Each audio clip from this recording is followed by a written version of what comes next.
নমস্কার, কেমন আছো সবাই? ঝুম্পা লাইফস্টাইল ব্লগে তোমাদের সকলকে স্বাগত।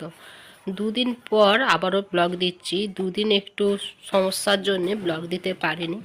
দুদিন আগেকার ব্লগ হয়তো একটু ভুলভ্রান্তি হতে পারে, তোমরা মাফ করে দিও আমাকে। চলো তোমরা আমার এই ব্লগটা দেখতে থাকো, আশা করি হয়তো তোমাদের ভালো লাগবে। সকাল থেকে সেই একঘেয়েমি ব্লগ, ওই ডেলি রুটিন যেটা হয়ে থাকে। সকালে উঠেই আগে চা বানিয়ে নিয়েছি, আজকে চায়েতে একটু আদা দিলাম। বর কাজে যাবে, তার জন্যই সকালে উঠে আগে চাটা বানিয়েছি। বাসি কাজ কোনো কিছুই হয়নি, সেটার প্রমাণ এই দেখো বিছানার অবস্থা। আর ওই যে আমার বর প্যান্টটা ওখানটায় রেখে দিয়েছে, হাফ প্যান্টটা। আর এই বিস্কিটটা নিয়ে এসছে রাত্রিরে আসার সময়। তো এই বিস্কিটের প্যাকেটটা এখন আমার বরমশাই কেটে আর ওই কৌটোর মধ্যে ভরে রাখবে। আমার এখনও ব্রাশ করা হয়নি। ও চা খাবে, আমি এখন খাবো না, আমি একটু পরে খাবো। আগে ব্রাশ করব, তারপর চা খাবো। তো ফ্রিজে একটা রুটি আছে, ওই যে সকালের আবার টিফিনে ওইটাই হয়ে যাবে। আর এইদিকে আমার বর এখন বিস্কুটটা ঢেলে রাখলো, আর এইদিকে চাটাও ঢেলে নিচ্ছে। ও চা খেয়ে যাওয়ার পরে আমি বাসি কাজগুলো সব করব। এখন কোনো কিছু কাজ হয়নি, শুধু বাইরের ওই দরজার সামনেটাই জল দেওয়া হয়েছে, তবে ঘরগুলো মোছা হয়নি। মোছা তো দূরের কথা, এখনও ঘরগুলো ঝাড় দেওয়াও হয়নি। চলো ও চা খেয়ে বেরিয়ে যাক, তারপর এক এক করে সব কাজ আমি সেরে নিই। দুদিন ব্লগ দিইনি, এটা দুদিন আগের ব্লগ আগেই বলেছি। তো দুদিন ব্লগ বানাতে ইচ্ছা করেনি তা কিন্তু না, একটু শরীরটা খারাপ ছিল।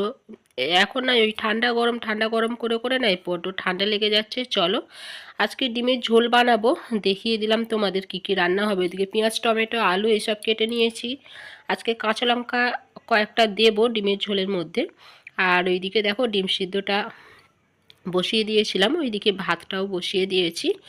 আর একটু বিট ভাজা করব। বিট ভাজাটা ওই যে এখন চাপিয়ে দিলাম কালো জিরে ফোড়ন দিয়ে। বিট ভাজা করতে করতে এদিকে ডিমটা ছাড়িয়ে নেব। 4টে ডিম আছে, দুবেলার রান্না একসাথেই করে রাখি। তোমরা যারা আমার ব্লগ দেখো তোমরা তো জানো যে আমি দুবেলার রান্না একসাথে করে রেখে দিই। ভাতটাও করে রাখি মাঝের মধ্যে, আবার ভাতটা রাত্রিরেও বসাই। আর আমি তো রুটি খাই, সে তো তোমরা জানোই, রাত্রিরে আমি রুটি খাবো ওই ডিমের ঝোল দিয়ে। আর বিট ভাজাটা আমি কিন্তু ওই অনেকের ব্লগে দেখি অনেকেই বানায়। বিট ভাজা কিন্তু আমি সবসময় বানাই না, আজকেই ফার্স্ট টাইম বানাচ্ছি। জানি না কেমন খেতে হবে, তবে আমি শুনি আমার দিদিরাও বানায়, বলে ভালো লাগে খেতে। আর অনেকেরই মুখে তো আমি শুনেছি যে বিট ভাজা ভালোই লাগে খেতে।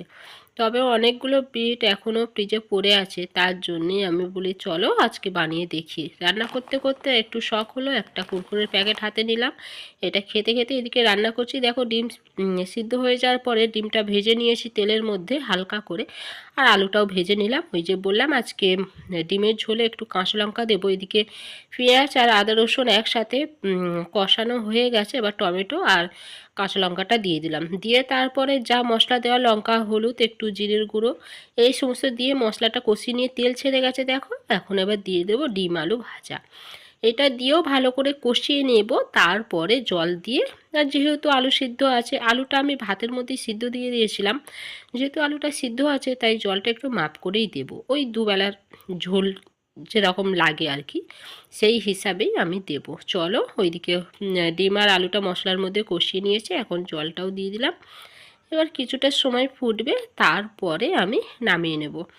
চলো ওইদিকে সব রান্না বান্না করে একদম গ্যাস ফ্যাস মুছে নিয়ে এখানে বসে আছি। ওই দেখো রান্নাটা দেখিয়ে দিই, সব কিছু রান্না করে ঢেকে রেখে দিয়েছি, শুধু বরমশাই আসবে খাবোই। দেখো কথা বলতে বলতেই আমার বরমশাই এসে গেছে, স্নান টান সেরে নিয়ে খেতেও বসে গেছি দুজনে। ও খাওয়া দাওয়ার পরে একটু রেস্টে নিয়ে আবারও কাজে যাবে। চলো এখন সন্ধ্যা হয়ে গেছে, শুভ সন্ধ্যা তোমাদের সকলকেই। এইদিকে সন্ধ্যা দিয়ে নিয়েছি, ওইদিকে জামা কাপড়গুলো গুছিয়ে নিয়েছি। আর একটু চা বসিয়েছি, লিকার চা খাবো আদা দিয়ে।